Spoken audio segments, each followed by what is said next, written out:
কয়েকজন পুলিশকে তো মানে মাটিতে ফেলে মারা হয়। সেই হিসেবে পরিবারের লোক হিসেবে ওরা উদ্বিগ্ন হয়ে যে বিরোধীরা যেই কথায় কথায় পুলিশকে হামলা করছে, আক্রমণ করছে, কুকথা তো আছে, তার সঙ্গে যে হামলা করছে সেটাতে তারা উদ্বেগ এবং নিন্দা প্রকাশ করেছে। একজন ব্যক্তি খারাপ কথা বললেন, ব্যক্তিগত পদস্খলন এক জিনিস, আর একটা দল অর্গানাইজড ওয়েতে পুলিশের দিকে লেলিয়ে দিচ্ছে, ক্যাডারদের পুলিশকে মারছে, দুটোর আকাশ পাতাল তফাৎ আছে।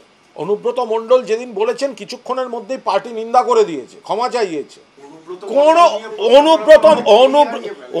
কেন খেয়ে গেলে ওনার কেউ সিজন পলিটিশিয়ান নয়। যখন তারা দেখছেন একটা লোক খারাপ কথা বললে সেই পার্টি তাকে ক্ষমা চাওয়াচ্ছে, ফলে তাদের আর রাস্তায় নেমে কি বলতে যাবে। 9 তারিখে শুভেন্দু অধিকারী যেভাবে পুলিশকে উদ্দেশ্য করে কুকথা বলেছেন, আজকে তার প্রতিবাদে পুলিশ কর্মীর স্ত্রীদের একাংশ তারা বিক্ষোভ দেখালেন, প্রতিবাদ দেখালেন শুভেন্দু অধিকারীর আক্রমণ নিয়ে। পুলিশ কর্মীর স্ত্রীরা প্রেস ক্লাবে সাংবাদিক বৈঠক, যেখানে পুলিশ কর্মীর স্ত্রীদের এই বক্তব্য। এরপর অনুব্রত মণ্ডলের পুলিশকে আক্রমণের প্রসঙ্গ আসতেই তাল কেটে গেল। পুলিশের উপরে যেভাবে অত্যাচার হচ্ছে, যেভাবে খারাপ ভাষা বলা হচ্ছে, সহ্যের যখন সীমা ছেড়ে গেছে তখন আমরা আন্দোলনের পথে নামার ব্যবস্থা করছি। যে নবান্ন অভিযানটা হলো, আমাদের যে বিরোধী দলনেতা মাননীয় নগরপাল মহাশয়কে বাজে ভাষায় যেভাবে কথা বলেছে সেটা তো মানাই যায় না।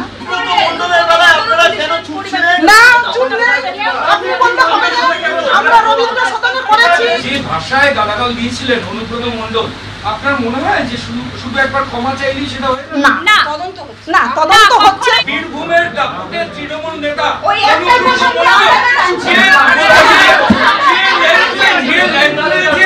পুলিশের মা বোনদের বলেছে, সেই সময় আপনারা এটা করলেন না কেন? তখন আপনারা দাদা সেটা করা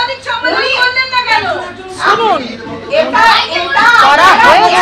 আপনারা জানেন যে কলকাতা পুলিশ কখনো পিছিয়ে থাকে না, আপনারা এটা তো মানবেন। এই যে কলকাতা পুলিশ পিছিয়ে থাকে না, যদি পিছিয়ে না থাকে তাহলে 14 তারিখ রাত্রেবেলা যে ঘটনা ঘটলো কি করছিলেন? এটা তো শুধু কলকাতা, সব রাজ্যেই হচ্ছে, অন্য রাজ্যে হয় বলে কেন?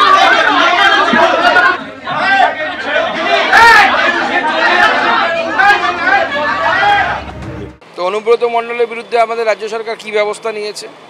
অনুব্রত মণ্ডল যা বলেছে সেই শব্দগুলো কি বিরোধী দলনেতা ব্যবহার করেছেন? প্রথম কথা হচ্ছে এটা। এবং যেভাবে অনুব্রত মণ্ডল শব্দ কুকথা ব্যবহার করেছে, তারপরে ব্যবস্থা না হওয়াতে এরপরে বাচ্চা ছেলেমেয়েরা ওই ধরনের কথা বলবে পুলিশকে দেখলে পরে।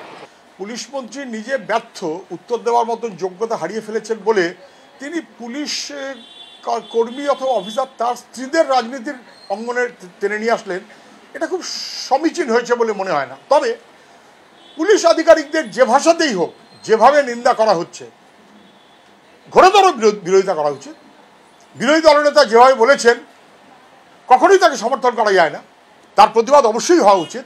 কিন্তু তার প্রতিবাদ যারা করেছেন আধিকারিকরা বেশ করেছেন, কিন্তু অনুব্রত মণ্ডল যে অশালীন কথা বললেন পুলিশ আধিকারিকদের সম্পর্কে, এবং তারপরে অনুব্রত মণ্ডল সম্পর্কে সরকার কিছু না বলে পুলিশ মন্ত্রী তাকে প্রমোশন দিলেন, সভাপতি করে দিলেন জেলার, সেই ব্যাপারে যদি আধিকারিকের স্ত্রীরা যদি কিছু না বলেন, তাহলে মনে হবে যে মুখ্যমন্ত্রী বা পুলিশ মন্ত্রী পুলিশ আধিকারিকের স্ত্রীদের রাজনীতির অঙ্গনে নিয়ে আসছেন, যেটা বেঠিক, ঠিক হয়নি।